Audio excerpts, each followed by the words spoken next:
सासंगत जी प्यार से बोलना, धन निरंकार जी। आशा करती हूँ आप सभी संत सद्गुरु माता जी की कृपा से बहुत अच्छे होंगे। आज की सखी गरीब ब्राह्मण और सेठ, जिसका कि विषय है। आइए सुनते हैं। किसी गांव में एक ब्राह्मण रहता था जिसका नाम श्यामू था। श्यामू शुरुआती दिनों में बहुत ज़्यादा अमीर तथा बहुत नेक दिल इंसान था। हालांकि वे अभी भी एक नेक दिल इंसान ही थे, लेकिन उन्होंने इतना दान किया कि वह खुद गरीब हो गया था। लेकिन फिर भी गरीब ब्राह्मण कभी अपने दानी होने पर घमंड नहीं किया करता था और हमेशा से ही दान करता रहता था। अब वह बहुत ज़्यादा गरीब हो गया था, लेकिन फिर भी अगर उसे एक रोटी भी दान करने के लिए मिल जाती तो फिर वह दान करने से पीछे नहीं हटता था। ब्राह्मण एक ऐसा दानी था जो कि अपनी दान करने के लिए खुद ही गरीब हो गया था। श्यामू ब्राह्मण सोचता था कि हम इतना ज़्यादा दान करेंगे तो भगवान मुझे ज़रूर मदद करेंगे। लेकिन काफ़ी दिन बीत जाने के बाद उनके कोई संतान नहीं हुई और ना ही कोई माया से बढ़ोतरी हुई। फिर भी वह हमेशा भगवान के नाम पर दान करते रहते थे। श्यामू ब्राह्मण की उम्र बहुत ज़्यादा हो चुकी थी। वो बहुत बूढ़े हो गए थे। उनके पास खाने पीने के लिए कोई पैसे नहीं बचे थे। अब उनका शरीर कोई काम भी नहीं कर पा रहा था और नौबत यहाँ तक आ गई कि भूख से मरने के हालात बन गए। तभी दूर गांव में किसी ने कहा कि एक सेठ हैं जो कि ईमानदारी खरीदते हैं, उसके बदले में वह धन दौलत देते हैं। श्यामू ब्राह्मण ने सोचा कि मेरे पास तो बहुत सारी ईमानदारी है, जिसे बेचकर हम कुछ ना कुछ खरीद लेंगे। वह ब्राह्मण उस सेठ के बारे में पता करते करते उनके पास पहुंच जाते हैं अपनी कुछ ईमानदारी बेचने के लिए। जैसे ही वे घर से निकलते हैं, उनकी पत्नी ने 4 रोटियां बनाकर दी और कहा कि रास्ते में अगर उन्हें भूख लगे तो खा लेना, आगे रास्ता फिर तय करना। वह ब्राह्मण जब कुछ दूर निकल जाते हैं तो पहाड़ी पर उन्हें एक तालाब मिलता है। वह तालाब पर बैठ जाते हैं और वहाँ पर आराम से स्नान करते हैं और वही 4 रोटी अपनी खाने के लिए निकाल लेते हैं। जैसे ही ब्राह्मण ने अपनी रोटियां खाने के लिए खोली ही थी कि एक कुत्ता उसके सामने आ जाता है और कहता है कि मुझे बहुत भूख लगी है, मेरे सारे बच्चे भूखे हैं, क्या आप मुझे इन रोटियों को दे सकते हैं? ब्राह्मण उस कुत्ते को एक रोटी दे देता है। एक रोटी खाने के बाद कुत्ता कहता है कि मुझे बहुत ज़्यादा भूख लगी थी, एक रोटी में मुझे कुछ नहीं हुआ, मुझे दूसरी रोटी भी चाहिए ताकि मेरा पेट भर जाए।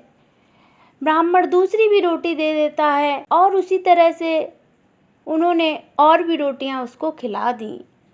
सभी रोटी कुत्ता को खिलाने के बाद वह भूखे ही आगे की तरफ बढ़ते हैं। आगे चलते चलते वह सेठ के पास पहुंच जाते हैं, जो ईमानदारी को खरीद लेते हैं। उसके बदले में उसे बहुत सारा धन दौलत दिया करते हैं। जब वह सेठ के पास पहुंचे तो गरीब ब्राह्मण कहता है कि मेरे पास बहुत सारी ईमानदारी है, क्या तुम मेरी ईमानदारी खरीद कर मुझे पैसे दोगे? उस सेठ की पत्नी बहुत ज़्यादा पढ़ी लिखी थी, इसी कारण से वह लोगों को खुद ही देख लिया करती थी। जैसे ही ब्राह्मण पहुँचे तो सेठ ने अपनी पत्नी को कहा, जरा देख कर बताओ कि इनके पास कौन कौन सी ईमानदारी हैं। तभी उनकी पत्नी इस बात का आकलन करने लगती हैं कि इस ब्राह्मण के पास कौन कौन सी ईमानदारी हैं जिसे वो खरीद सकते हैं।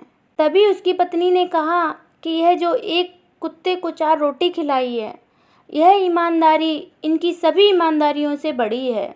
अगर आप खरीदना चाहते हैं तो फिर इनकी ये वाली ईमानदारी खरीद लो। तो सेठ ब्राह्मण से कहता है कि आज आपने जो 4 रोटी कुत्ते को खिलाई थी वही हम खरीदना चाहते हैं। वह ब्राह्मण कहता है कि ठीक है, खरीद लीजिए और उसके बदले में आप जो चाहो मुझे दे दो।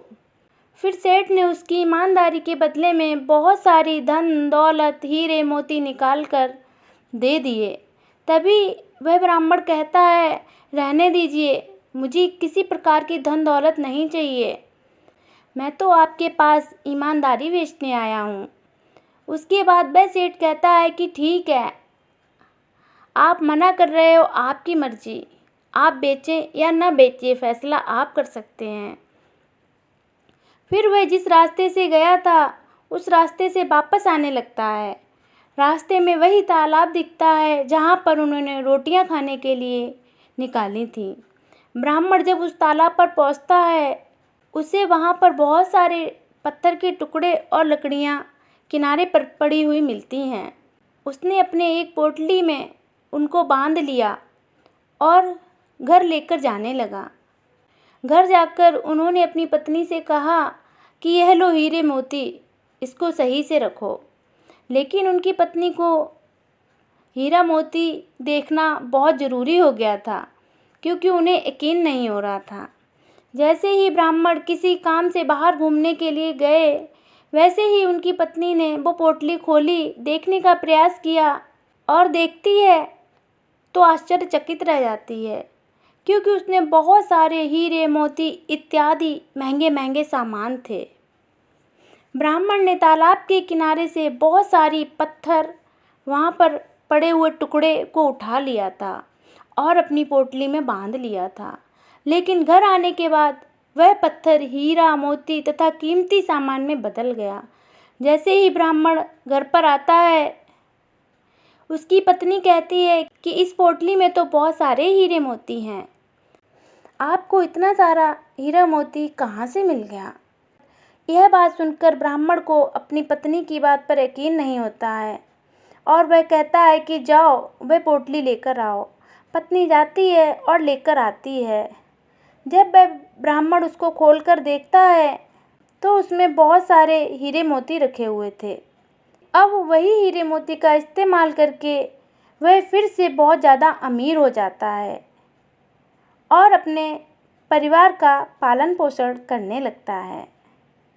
साथ संगत जी कि हमारी नेकी कहीं ना कहीं हमारे काम में ज़रूर आती है। यही है इस साखी का सारांश। आप जी के पावन पवित्र चरणों में प्यार भरी धन्य निरंकार जी।